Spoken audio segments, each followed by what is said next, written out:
Right. What I was going to say was about the creative instinct and why it's valuable, because what it gives is an opportunity to relate better with ourselves.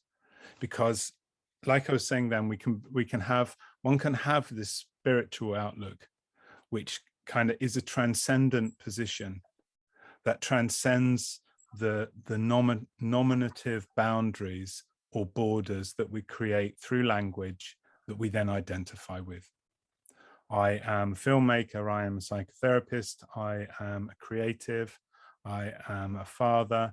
All these things at one level we can say to be facts, and they can lead to a certain truth about ourselves, namely that we are those things, or we perform certain functions in the world or hold certain positions that those names relate to. And each one of us will have a different association to those names and to the things that they represent and to the meaning and to the value. It will all be slightly different within that field. And what we were talking about earlier, this idea that there's a frame of reference that is bigger than all of those, which is universal in both time and space, that the material that makes us up, everything that makes us up, has been here since the beginning of time and will continue on.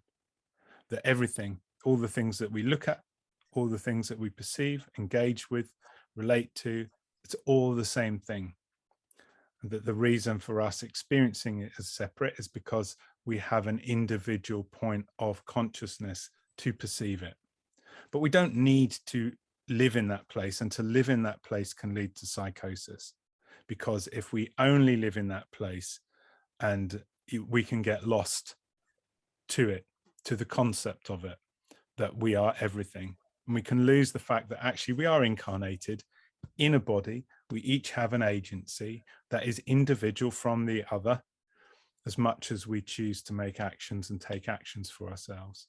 And we spoke about how all neuroses is really an over-identification or an under-identification with one of those nominal fields, one of those images, one of those symbols, one of those names, and how those names relate to each other in the world. So whatever we've attached by way of meaning and value to those things is not invalid, is valid within a context. And by shifting the context, we can shift this frame of reference to make the meaning and the value of those things slightly different.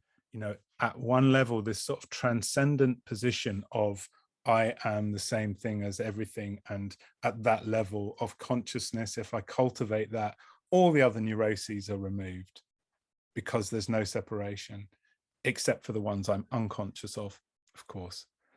But then that becomes a relationship to the mystery of not knowing.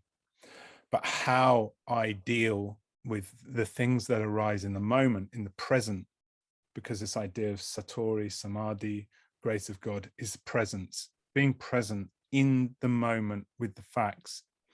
And the more we are attached to concepts, to those names, the more we have the potential to go, but I don't want to lose that thing.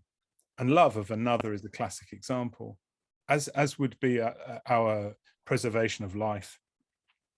You know, hunger would be another. These attachments to, you know, many will talk about in these religious or spiritual traditions, that ultimately it's even the attachment to life that we lose. That doesn't mean that we give up living, but our engagement shifts. You know, I think the question that I asked last week, which was, you know, what happens with the motivation when there is no attachment to a specific outcome? How are you motivated to act when there's no specific outcome? So if you're not trying to gain anything or acquire anything or achieve anything specifically, how might you engage with the world? It doesn't mean, you know, this is a transcendent position. The idea that you know, at a lower level, you're dealing with Freudian issues. At a biological level, you're dealing with Freudian issues. At a social level, people are often dealing with Adlerian issues. How do I fit within these structures of society?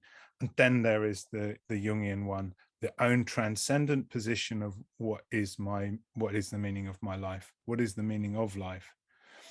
Now we have to operate within the world, but what I'm suggesting is that there's a position where, by focusing on that bigger picture, to what degree is an invitation more than a position or a suggestion, an invitation to each person to go, to what degree, if I resolve out those identifications or attachments to certain identifications within my self-concept that I'm conscious of, might I free myself from a set of limiting principles that are holding me back?